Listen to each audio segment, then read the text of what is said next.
하나님의 말씀은 요한복음 20장 1절로 8절까지 보겠습니다. 요한복음 20장 1절로 8절, 제가 한 절 읽고 여러분이 한 절 읽겠습니다. 안식 후 첫날 일찍이 아직 어두울 때에 막달라 마리아가 무덤에 와서 돌이 무덤에서 옮겨진 것을 보고 시몬 베드로와 예수께서 사상하시던 그 다른 제자에게 달려가서 말하되 사람들이 주님을 무덤에서 가져다가 어디로 옮긴지 우리가 알지 못하겠다 하니 베드로와 그 다른 제자가 나가서 무덤으로 갈새 둘이 같이 다름질을 하더니 그 다른 제자가 베드로보다 더 빨리 달려가서 먼저 무덤에 이르러 구부려 세마포 놓인 것을 보았으나 들어가지는 아니하였더니 시몬 베드로는 따라와서 무덤에 들어가 보니 세마포가 놓였고 또 머리를 쌌던 수건은 세마포와 함께 놓이지 않고 딴 곳에 쌌던 대로 놓여 있더라. 그때야 무덤에 먼저 갔던 그 다른 제자도 들어가 보고 났더라. 아멘.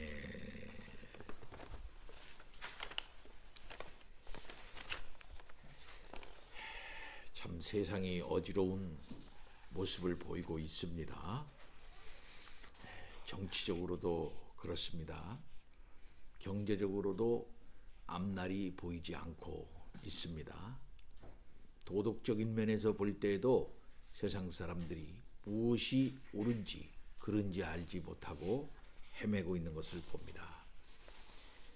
연만한 어른들은 그렇다 치고라도 젊은이들이 어떻게 살아야 될런지, 어디에 뜻을 두고 살아야 할는지 알지 못하는 세상을 만났습니다.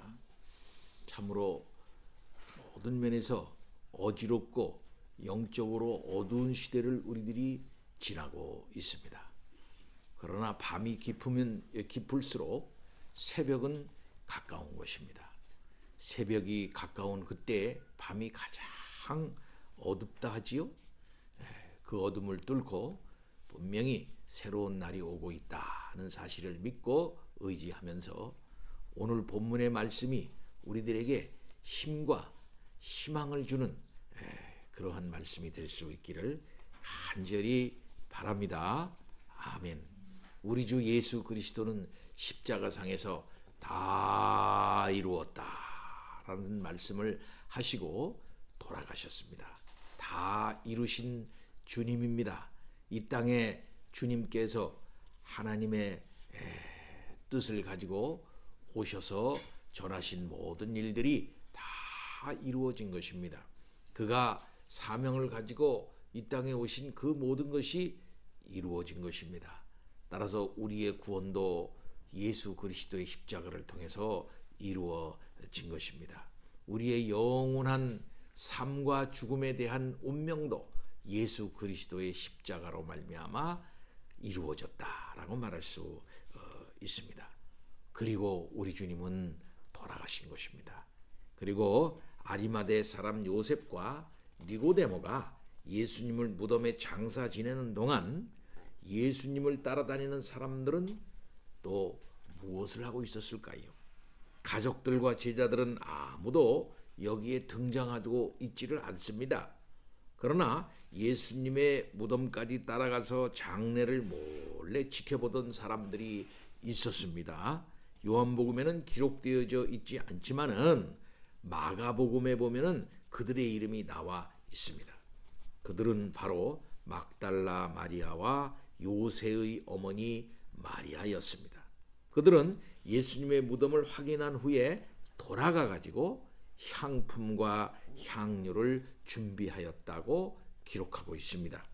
사실 이때에는 이미 니고데모가 향품을 충분히 준비해서 필요한 모든 장례 절차를 다 밟은 상태였습니다. 아마도 여인들은 그것을 알지 못했던 것 같아요. 그래서 그들은 스스로 향품을 준비했던 했던 것입니다. 안식일에는 계명에 따라서 아무 일도 할 수 없었기 때문에 쉬었다가 안식일 다음 날 사람들이 모두 잠들어 있을 새벽 시간에 이 사람들은 예수님의 무덤을 찾아간 것입니다. 여기서 우리는 이 여인들이 얼마나 주님을 사랑하였는지 알 수 있습니다. 십자가 밑에서 돌아가시는 주님을 끝까지 바라보았던 것도 이 여인들이었습니다. 그리고 주님께서 어려움을 당했을 때에 조석을 마련해 드린 분들도 아마 이런 분들이 아니었겠나라고 생각이 됩니다. 사랑은 그런 것이 아닐까요? 끝까지 따르는 것이 바로 사랑이 아닐까요? 충성은 바로 그런 게 충성 아니겠습니까? 끝까지 같이 하는 것입니다. 하나님께서 우리에게 하나님의 뜻을 이루시고자 시작을 하신 분이에요.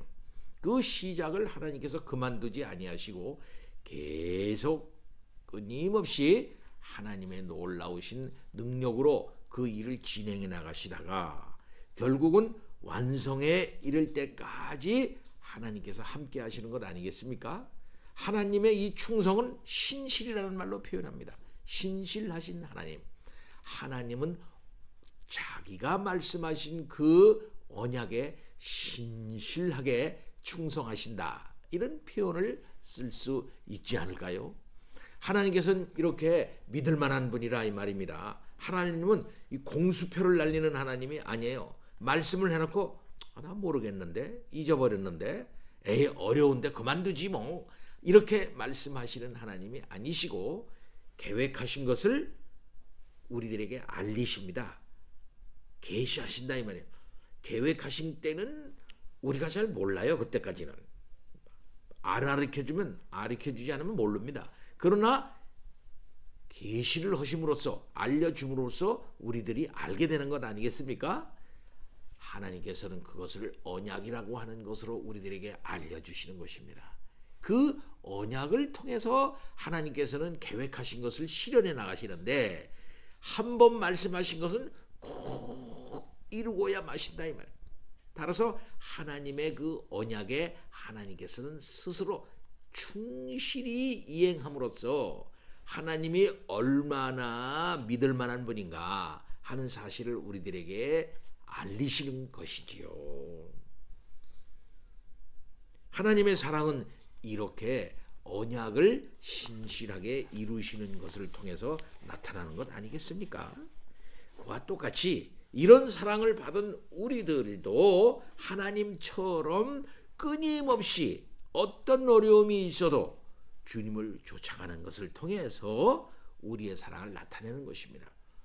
하나님의 사랑을 그리스도를 통해서 받을 만큼 우리들이 받았어요. 그 받은 사랑을 이제 끊임없이 우리 주님 뵐 그날까지 계속 해나가는 우리들이 되어야 될 것입니다. 오늘 이렇게 십자가상에서 끝까지 고생하시는 우리 주님을 바라보면서 마음속에서 슬퍼하고 주님을 참 아파했던 그 여인들이 무덤에까지 끝까지 찾아갔던 것을 볼 수 있습니다. 이렇게 은혜와 사랑을 체험한 사람들은 변하지를 않고 끝까지 이 주님을 바라보게 되는 것이죠. 원래 여기 막달라 마리아라는 여인이 나옵니다. 그 여인은 귀신이 들렸던 사람이에요. 7 귀신이 들렸다. 7 귀신이 들렸다 그러니까는 여러 가지 뜻이 있겠습니다. 많은 귀신이 들었다. 7 귀신이다 하는 건 많은 귀신. 그 다음에는 또 7의 여러 각각의 귀신들이 그 여인의 인격 속에 들어가서 그 여자를 혼란케 했던 여인입니다. 예. 그러니까 사람 구실을 제대로 할 수가 없었던 여인이지요. 사람 대접을 받아본 적이 없던 이 막달라 마리아가 예수님을 만나서 온전한 정신을 되찾고 하나님의 형상을 회복해서 이제 주님을 쫓아오게 된 것이에요. 그 주님을 내가 쫓아야 되겠다. 그 주님을 사랑하게 된 것입니다. 그래서 끝까지 주님 가는 곳이라면 나는 끝까지 간다 하고 십자가 밑으로 갔고, 주님이 무덤에 드셨을 그때에도 주님을 끝까지 따라갔던 것이에요. 십자가 죽음의 현장과 주님의 무덤까지 쫓아가게 된 것입니다. 우리도 이 막달라 마리아처럼 언제나 어떤 어려움이 있어도 뜨거운 마음을 가지고, 단단한 마음을 가지고 주님을 쫓아갈 수 있기를 바랍니다. 아멘. 1절 2절을 함께 읽겠습니다. 안식 후 첫날 아직 어두울 때에 바로 이런 막달라 마리아가 무덤에 와서 돌이 무덤에서 옮겨진 것을 보고 시몬 베드로와 예수께서 사랑하시던 그 다른 제자에게 달려가서 말하되, 사람들이 주님을 무덤에서 가져다가 어디 두었는지 우리가 알지 못하겠다 하고 알렸어요. 막달라 마리아가 그때는 예수님이 부활하셨는지를 몰랐던 겁니다.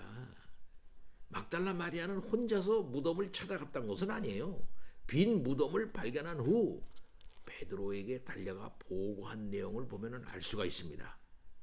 마리아는 사람들이 주님을 무덤에서 가져다가 어디 두었는지 우리가 알지 못하겠다 하고 복수형을 사용해요. 우리가라고 말합니다. 우리가 사용된 것을 보아 최소한 2사람 이상이 갔던 것으로 보입니다. 아마도 예수님의 무덤을 함께 확인했던 요새의 어머니 마리아가 동행하지 않았을까 싶어요. 아무튼 그들은 이 새벽에 용감하게 주님의 무덤을 찾아갔다가 무덤이 뭡니까? 비어 있다는 사실을 발견한 것입니다. 예. 자, 무덤이 비어 있다. 비어 있는 무덤. 이것을 어떻게 받아들여야 될까요? 야, 우리 같으면 지금 예수님이 부활하셨다 하고 이렇게 금방 생각할 거예요. 그죠? 이미 예수님이 부활하셨다는 사실을 이게 알고 그것을 믿고 그렇게 했으니까 지금 우리 같으면은 빈 무덤을 보고 예수님이 부활하셨구나, 야 기쁘다 이렇게 생각을 했을 거예요. 당장 빈 무덤을 딱 보고. 그러나 그분들은 처음에 그렇게 생각할 수 없었다 이 말이에요. 왜? 도저히 상상할 수 없는 일이기 때문에 그렇다 이 말이에요. 그들이 할 수 있는 가장 좋은 추측은 뭡니까? 여기 막달라 마리아가 말한 것처럼 누군가 주님의 시신을 훔쳐갔다는 것입니다. 사실은 그것도 말이 되지 않습니다. 누가 죽은 사람의 그 시신이 필요하다고 훔쳐갔겠습니까? 부활을 경험하지 못하기 때문에 일어나는 그런 일 아니겠습니까? 부활을 믿지 못하는 사람들은 말도 안 되는 별별 추측을 다 하게 되는 건 아니겠어요? 없으니까 당장 그렇게 생각한 거지요. 그러나 태초에 하나님이 천지를 창조하셨다라고 하는 사실을 믿는다면은 모든 수수께끼가 다 풀리는 겁니다. 창조주 하나님을 믿으면 성경에 믿지 못할 게 하나도 없어요. 예. 세상을 창조하신 하나님께서 어떤 일은 못하시겠습니까? 병든 자를 고치는 일 할 수 있어요. 오병이어로 5,000명을 먹이는 일 할 수 있습니다. 말씀하신 것을 그대로 이루게 하시는 능력이 있는 분이거든요. 이 전능이라고 하는 것은 무슨 의미를 갖느냐 하면은 성경적으로 뜻하신 것을, 머리에 생각하신 것을 현실화시킬 수 있는, 그대로 현실화시킬 수 있는 능력을 전능이라고 해요. 전능. 생각으로는 우리가 뭐든지 할 수 있지 않습니까? 근데 그것을 바로 현실화시킬 수 있는 능력, 이게 전능이라는 개념입니다. 예. 그렇기 때문에 우리 하나님께서는 생각하시고 계획하시고 그것을 말씀으로 그대로 하시고 그 말씀하신 것을 그대로 눈앞에 나타나도록 하시는 능력이 있는 우리 하나님 아버지 아닙니까? 죽음을 이기고 원래의 살아 있었던 모습으로 살릴 수 있는 능력이 우리 하나님에게는 있다는 것이지요. 그렇기 때문에 이런 하나님의 전능하심을 익히 잘 체험하고 알지 못하는 우리들은 아이고 하나님도 죽은 건 못 살려. 어떻게 죽은 걸 살려? 죽은 거를. 하연아, 죽은 개구리 너 살릴 수 있냐? 죽은 벌레 살릴 수 있어요? 못 살려요. 왜? 죽은 걸 어떻게 해? 죽은 걸 할 수 없으니까 그냥 땅속에 묻을 수밖에 없는 거예요. 그래서 사람들은 죽으면 체험하는 겁니다. 받아들이는 겁니다. 묻어버리는 거예요. 잊어버리는 겁니다. 시간이 가면 잊어버리겠지. 없어진 거 그저 기억으로만 남게 하는 거예요. 추억하는 거예요. 추상하는 거예요. 기억 속에 그저 묻어두는 거예요. 그러나 눈으로 다시 똑같이 그것을 드러낼 수는 없는 것을 알아요. 인간은. 그렇기 때문에 가슴이 아픈 거죠. 보고 싶은 사람을 실상 꿈속에서밖에 못 보니까, 기억에서밖에는 만나지 못하니까 그만큼 가슴이 아프고 애달픈 거예요. 그러나 우리 하나님은 죽음 그 자체보다 크시고 죽음의 능력보다 크시고 죽음을 물리칠 수 있는 그런 능력이 있는 그런 분이다, 이 말씀입니다. 이 사실을 믿으십니까? 아멘입니다. 그러니 뭐 무덤 속에 우리 주님을 두셨는데 무덤을 박차고 일어날 수 있는 능력이 하나님에게 있고 우리 주 예수 그리스도에게 있는 것이죠. 베드로와 그 다른 제자가 나가서 무덤으로 갈새 둘이 같이 다름질하더니, 그 얘기를 듣고 다름질을 하는데 다른 제자, 이 다른 제자는 요한을 말해요. 베드로보다 더 빨리 달려가서, 더 빨리 달려갈 수 있는 것은 요한이 젊기 때문입니다. 베드로는 나이가 좀 먹었어요. 그래서 뒤에 가는 거야. 근데 무덤에 이르러서는 요한이 먼저 가 있는 거야. 먼저 빨리 가서. 근데 거기 들어가지는 않아. 세마포 놓인 것을 보았으나 들어가지는 아니했는데 시몬 베드로는 따라와서 무덤에 쑥 들어가 보는 거야. 베드로는 아주 용감하죠. 나이가 먹어도 담대합니다. 그러니까 무덤에 쑥 들어갔어. 여러분, 무덤에 들어가는 거 한번 생각해 보세요. 유대인들의 무덤은 제가 생각하기에 그렇게 무섭지 않았지 않겠나, 이런 생각이 듭니다. 사실은 유대인들의 무덤은, 그러나 무덤은 사실 무서운 거예요. 예, 목사님도 무덤을 몇 군데 들어가 본 일이 있어요. 옛날에 저 공주에 갔는데 문영왕릉이라고 있어. 지금은 거기 못 들어갑니다. 근데 문영왕릉을 딱 있는데 그 문영왕릉 그 백제의 문영왕 있잖아. 그 왕의 쫙 처음에는 그걸 개방을 했어요. 근데 개방할 때 처음에 그 속에 쑥 들어가 봤습니다. 굉장히 커요, 무덤이. 근데 으시시하다기보다는 뭔가 기분이 좀 이상해.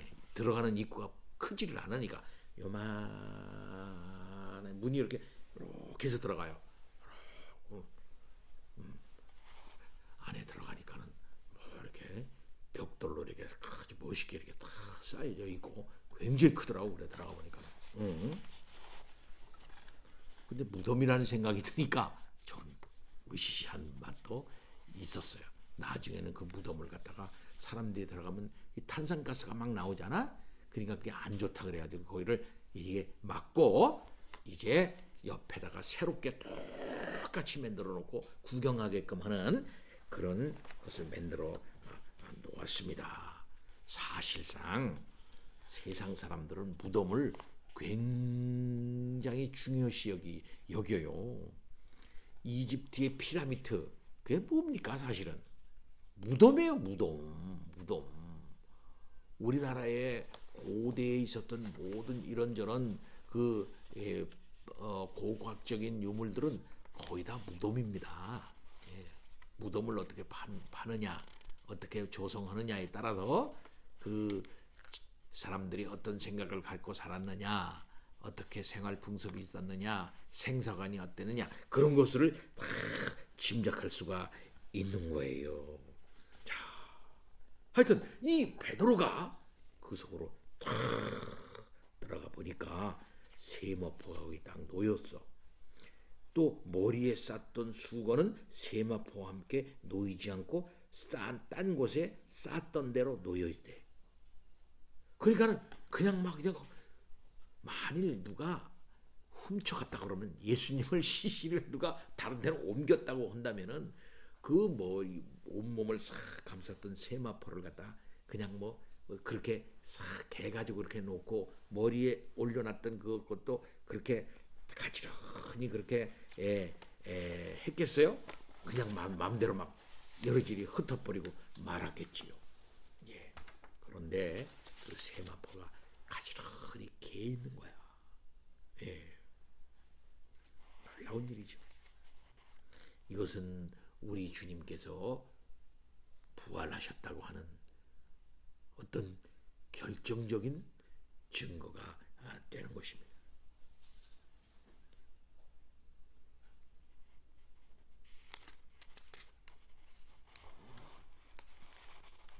이들이 빈 무덤에서 발견한 것을 보면 예수님의 부활하심이 어떤 것인지를 알 수 있습니다. 얘기했듯이 세마포가 놓여 있었다 그랬어요. 세마포는 예수님의 시신을 쌓았던 천입니다. 누군가가 그 세마포를 걷어버렸거나 아니면 예수님이 스스로 일어나서 그 세마포를 치워버렸다면 그런 상태로 그대로 놓여 있을 수가 없어요. 또한 머리를 쌌던 수건이 쌌던 곳에 놓여 있었다고 했습니다. 그러니까 예수님의 몸을 쌌던 세마포랑 머리를 쌌던 수건이 그 자리에 그대로 있었다는 거예요. 이것은 예수님이 세마포와 수건을 건드리지를 않고 그냥 몸만 싹 빠져나왔다는 그런 뜻도 되는 거 아니겠어요? 예? 부활하신 예수님이 제자들에게 나타나실 때도 그랬습니다.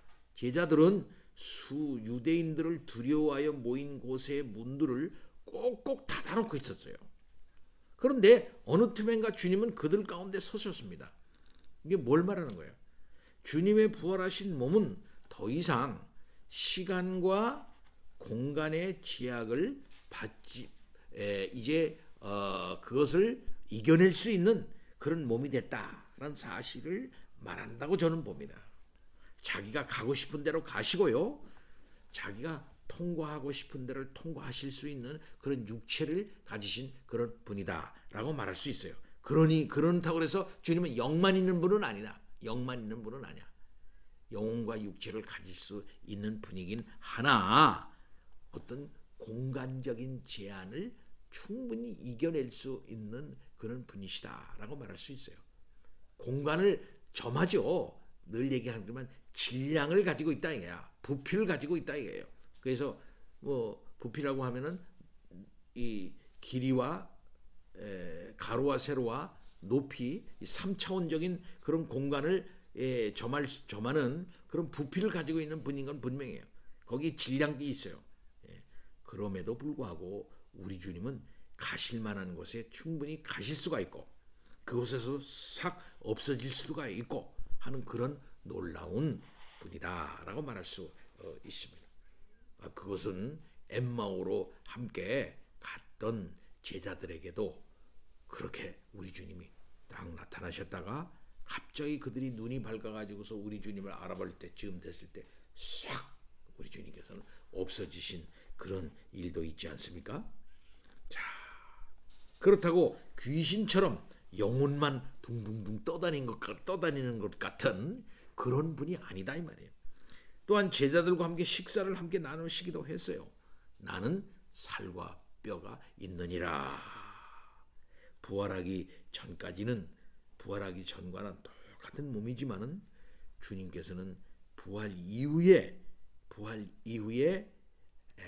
이제 앞으로 우리 주님이 부활할 재림하신 이후의 세상, 그 세상에 걸맞는 육체다 이렇게 말할 수가 있다 이 말씀이죠. 우리도 마지막에 우리 주님처럼 부활할 일이기 때문에 이제 우리의 육체적인 연약함, 병들고 그 다음에는 또 사그러들고 하는 그런 일이 없는 온전한 육체를 가지고 우리 주님과 영원토록 살게 될 것입니다.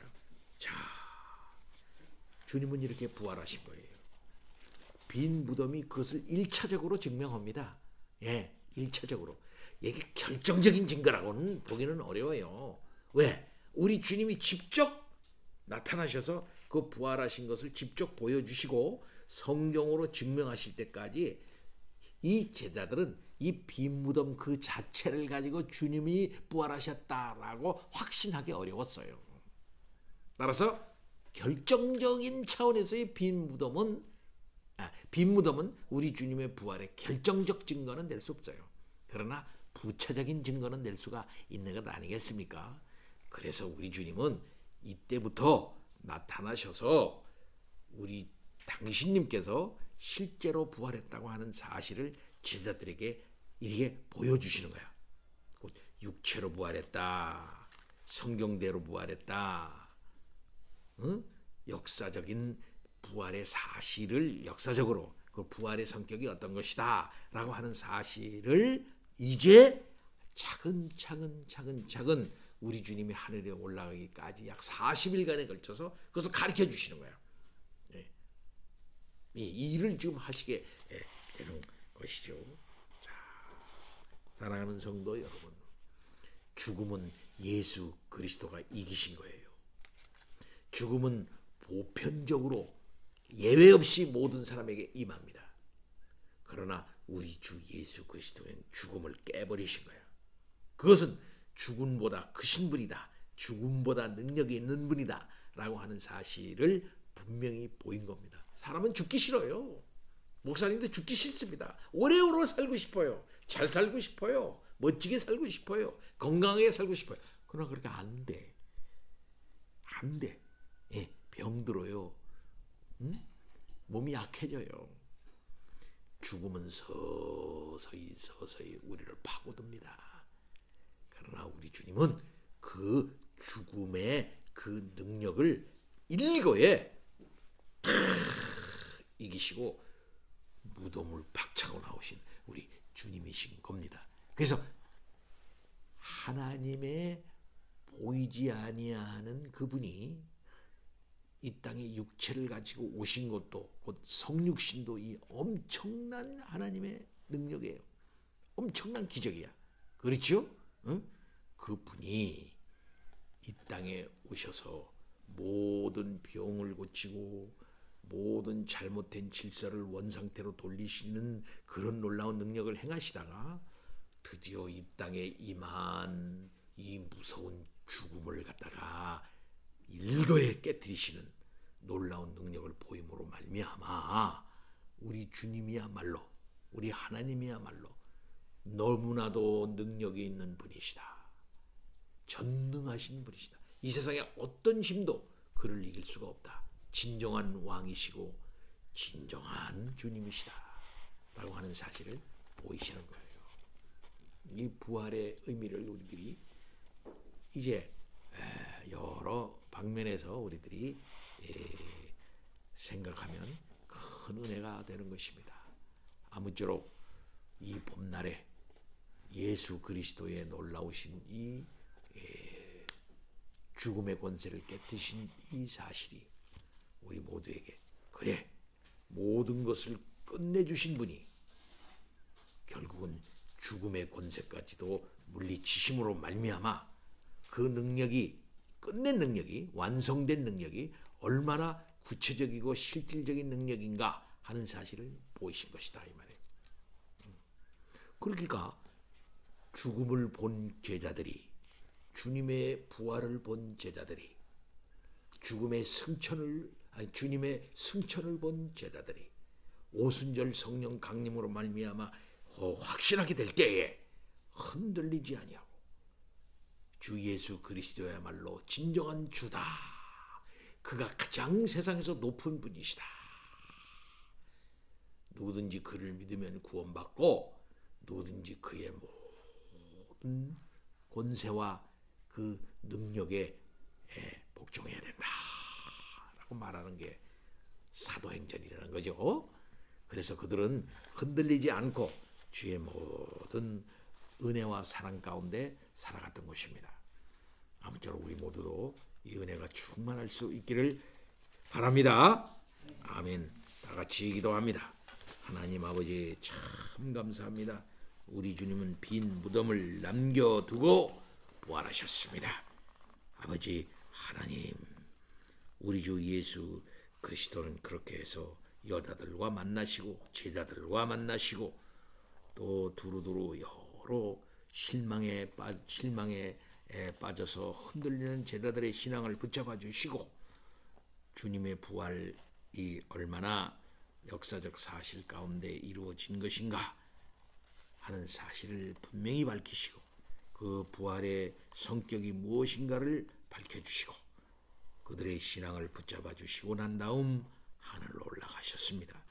하나님 아버지, 이 사실을 우리들이 분명히 믿습니다. 이 세상은 죽음과 죽음의 권세가 횡행하고 있습니다. 아버지 하나님, 이 세상 가운데 오로지 능력 있는 분은 우리 주님이시며 모든 죽음의 문제를 일거에 해결하시는 분은 우리 주 예수 그리스도이십니다. 주님만 믿고 의지하면서 그 터 위에 서서 나아가는 우리들이 되게 하옵소서. 예수 그리스도 이름으로 기도하옵나이다. 아멘.